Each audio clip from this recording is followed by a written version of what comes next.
Buenos días, bienvenidos medios de comunicación. A continuación, los senadores del PRD darán un posicionamiento. Adelante, senador Barbosa, por favor.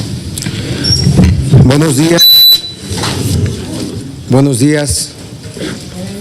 Agradecemos la presencia de los medios de información a esta conferencia de prensa.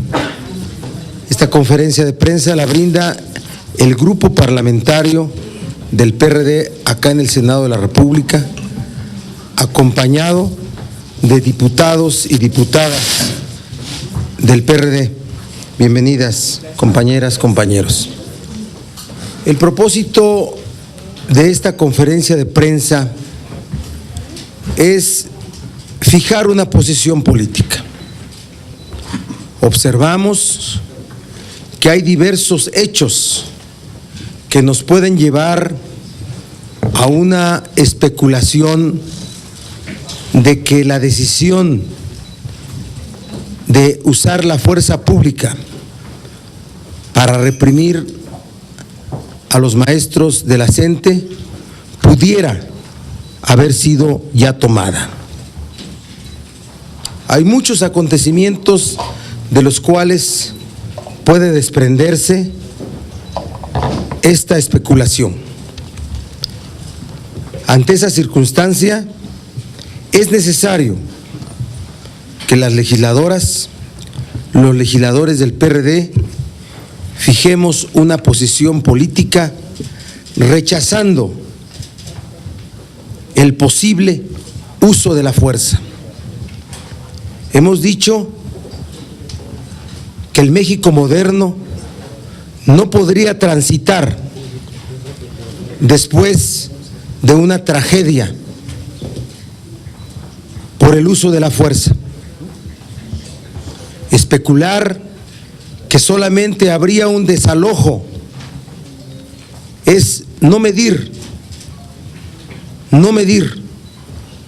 y poder ir hacia un desenlace trágico.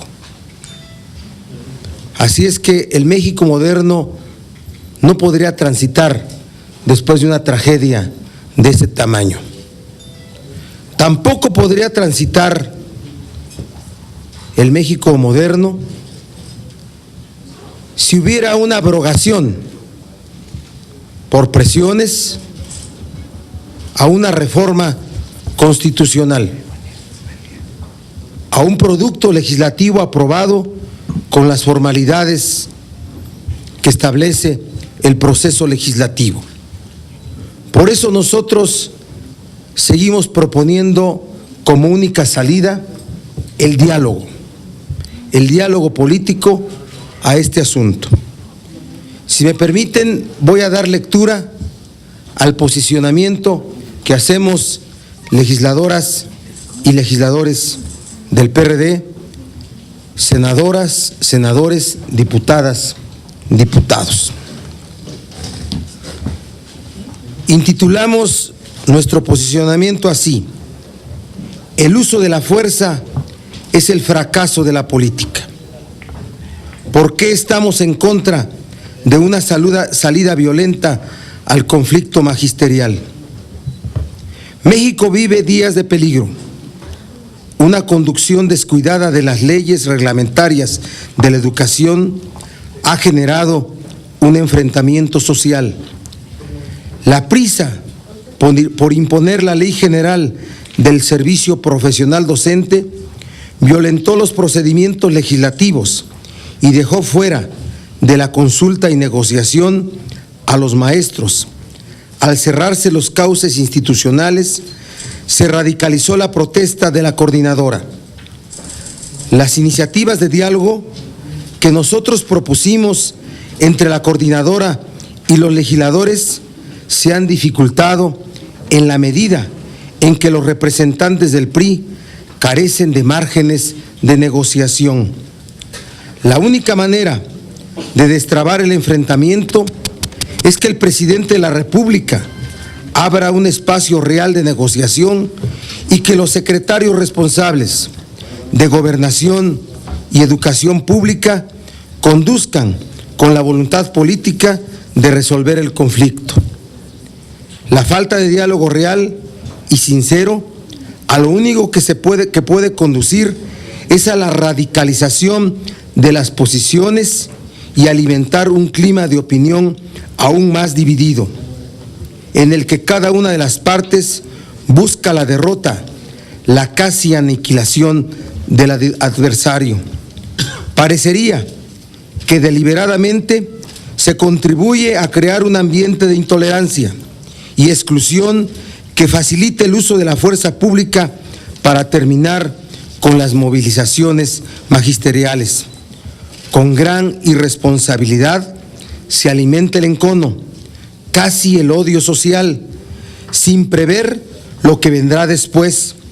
La represión a un movimiento social no haría sino minar la legitimidad de la autoridad y exacerbar los odios y el radicalismo.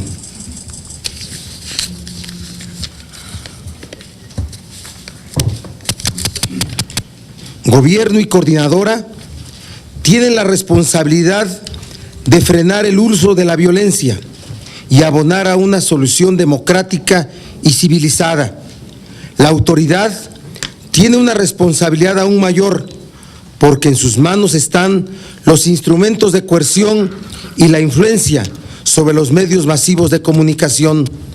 Tomar en cuenta a la pluralidad, respetar a las minorías y abrirse a una negociación verdadera no es un acto de debilidad, es el uso responsable del poder.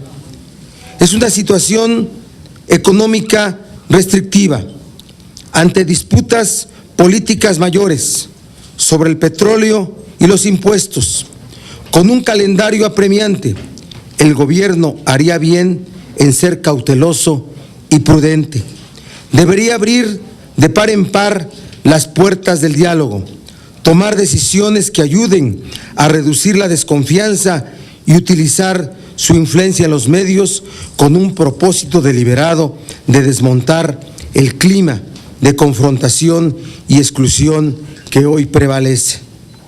Coordinadora, CENTE, Congreso de la Unión, Poder Ejecutivo y Gobierno del Distrito Federal, tenemos la responsabilidad de contribuir a una solución política que tome en cuenta los derechos de los habitantes de la Ciudad de México, los derechos de los maestros, las oportunidades de los niños y la conservación de una convivencia democrática que se funde en el respeto a los derechos de todos, con el reconocimiento de la enorme diversidad y pluralidad que caracteriza a México. Las decisiones de las próximas horas definirán el futuro de este sexenio. El Ejecutivo, a través del gabinete y sus bancadas parlamentarias, deben contribuir a generar las condiciones para un proceso legislativo incluyente en la educación y en los temas que vienen.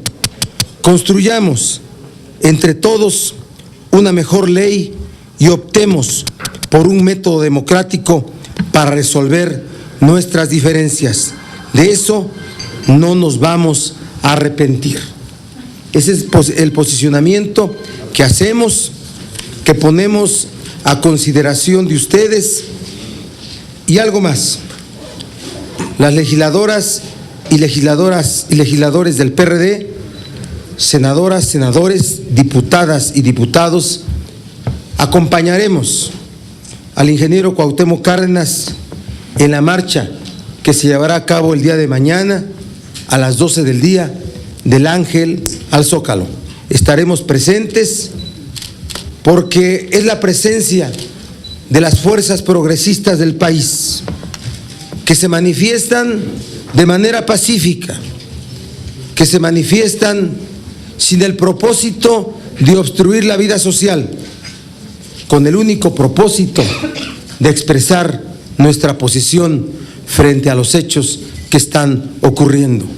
Vamos a marchar en apoyo a la propuesta de reforma energética que presentamos junto con el ingeniero Cuauhtémoc Cárdenas.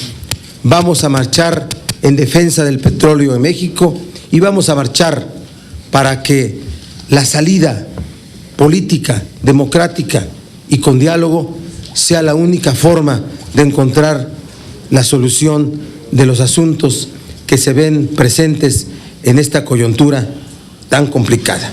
Es lo que queríamos comunicar y si hubiera preguntas, quedamos a sus órdenes. Víctor Mayén, de Rumbo de México, por favor. Acá, senador. Buenas tardes o buenos días.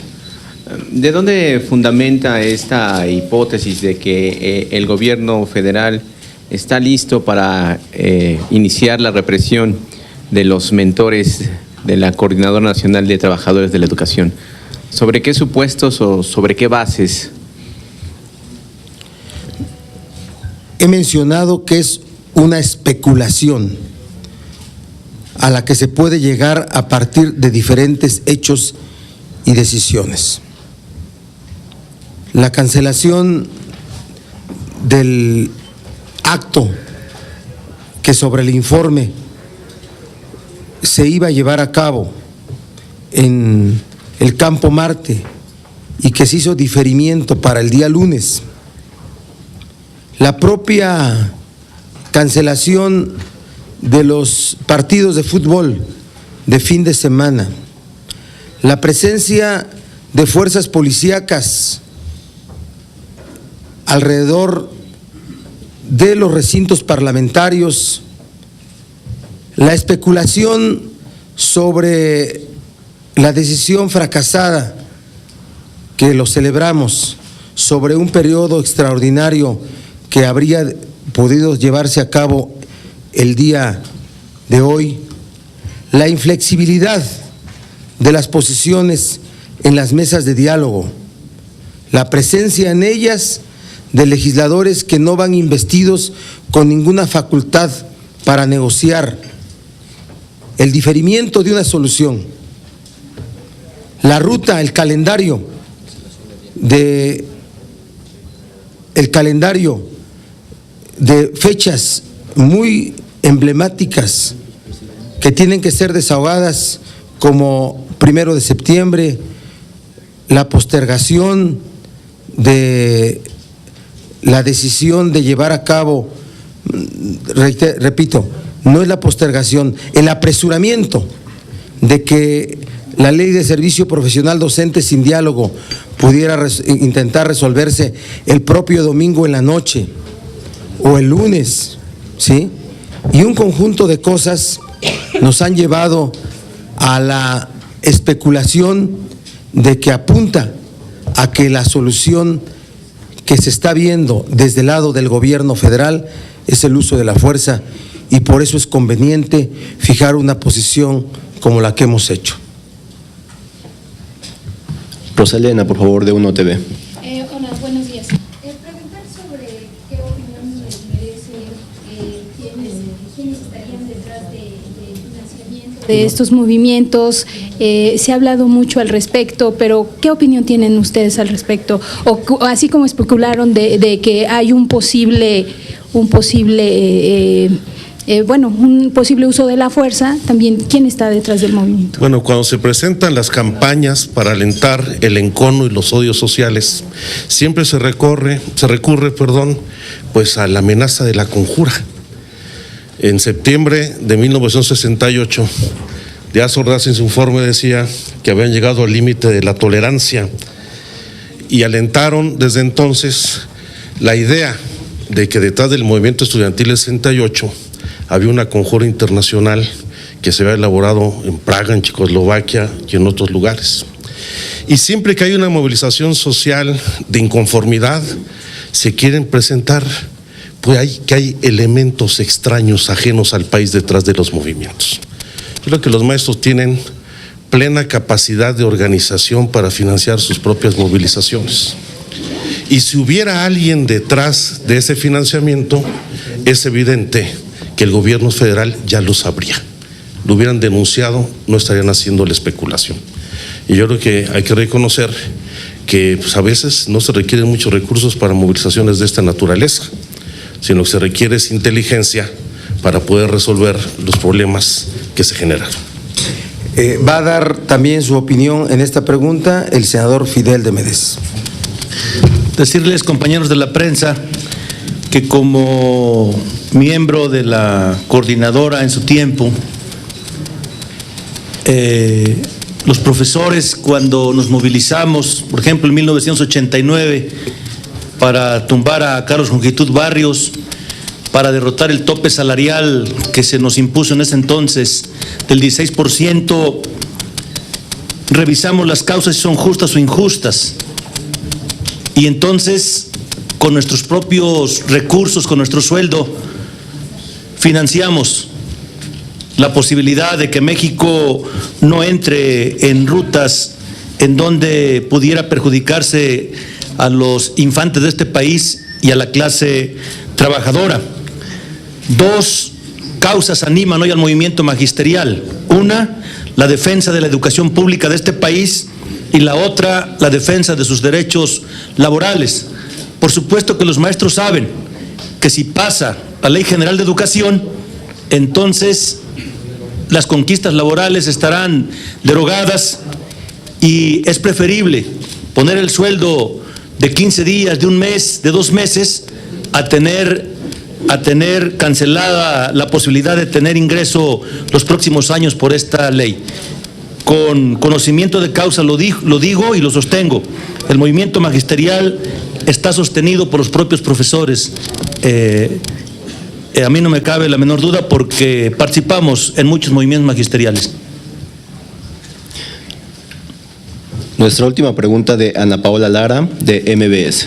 Hola, buenas tardes a todos. Para preguntarles, el día miércoles el líder del partido, Jesús Zambrano, en su calidad de presidente rector del Consejo Rector del Pacto por México, aseguró que los primeros días del periodo ordinario saldría adelante esta ley, dijo que era un acuerdo por parte del pacto. Entonces, no sé si ustedes ahorita al señalar que, bueno, no estarían de acuerdo con este apresuramiento de que salga la ley, si no estarían de acuerdo con esto, si no fue tal como lo señaló un acuerdo dentro del Pacto por México. Muchas gracias.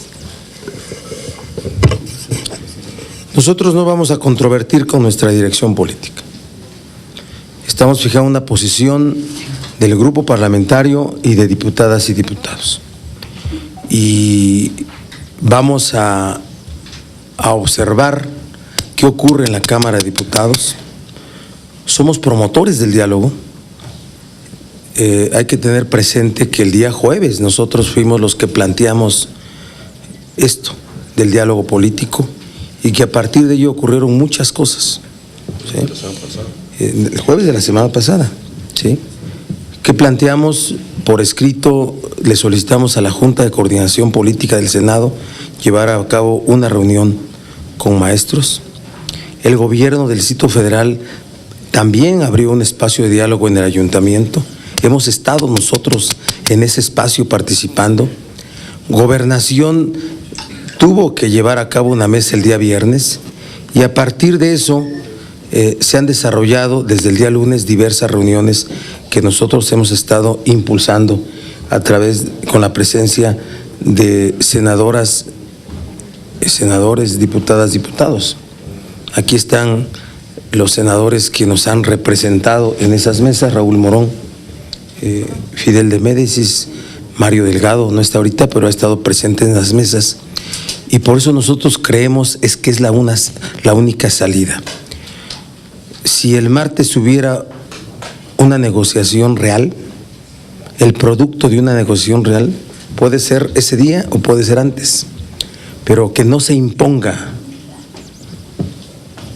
una propuesta, ¿sí? Una propuesta que no sea producto de una salida negociada. Y desde luego, los tiempos legislativos se determinan en el Congreso. Una más de Luis Carlos Rodríguez, de Notimex. Senador, buenos días.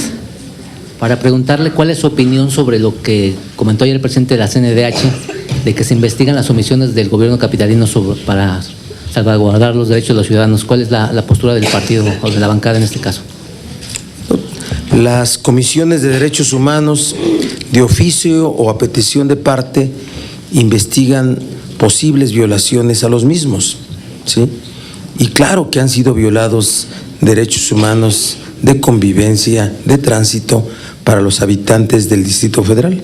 Entonces ellos tienen una investigación que resolver y nosotros apoyaremos cualquier investigación que se desarrolle, pero desde luego hasta las comisiones de derechos humanos se pueden equivocar al recomendar el uso de la fuerza. Y ahora sí, nuestra última pregunta, Gerardo Montes, del canal del Congreso. Senador Barbosa, nada más para ampliar lo que dijo hace un momento, que cambiaría el rumbo del sexenio dependiendo de la situación que sea en estos días. ¿Qué está pensando en la forma en que se negocia el Pacto por México, entre otras cuestiones? ¿Cómo cambiaría el sexenio, senador? Nosotros hemos dicho que una tragedia nacional, por ella el México moderno ya no podría transitar y ningún sexenio debiera estar manchado de sangre. Así es que la prudencia, la tolerancia, el diálogo esforzado tiene que estar presente en cualquier decisión del ejercicio del poder público a todos los niveles. El señor Encinas quiere dar una opinión. Sí, hice una pregunta sobre la cual no quiero ser omiso en dar mi opinión respecto a la resolución que adoptó el presidente de la Comisión Nacional de Derechos Humanos, que considero profundamente lamentable, porque su declaración no solo habla de omisión de la autoridad en el gobierno del Distrito Federal, sino prácticamente requiere la intervención de la fuerza pública para reprimir a los maestros. Yo creo que ese no es el papel que debe desempeñar el órgano que debe garantizar el pleno cumplimiento de los derechos humanos. Yo no he visto ninguna declaración de la Comisión Nacional respecto a los bloqueos que han hecho los grupos de narcotraficantes, cercando ciudades, incendiando vehículos, afectando a los habitantes de distintas regiones del país. Ahí debería tomar posiciones más claras. Y creo que lamentablemente esa declaración del presidente de la Comisión Nacional forma parte de toda una campaña que busca desacreditar, linchar a los maestros para generar una percepción favorable a la represión. Y eso es lamentable, que el presidente de la Comisión haya hecho ese tipo de declaraciones. Gracias, amigas, amigos, de verdad lo valoramos mucho.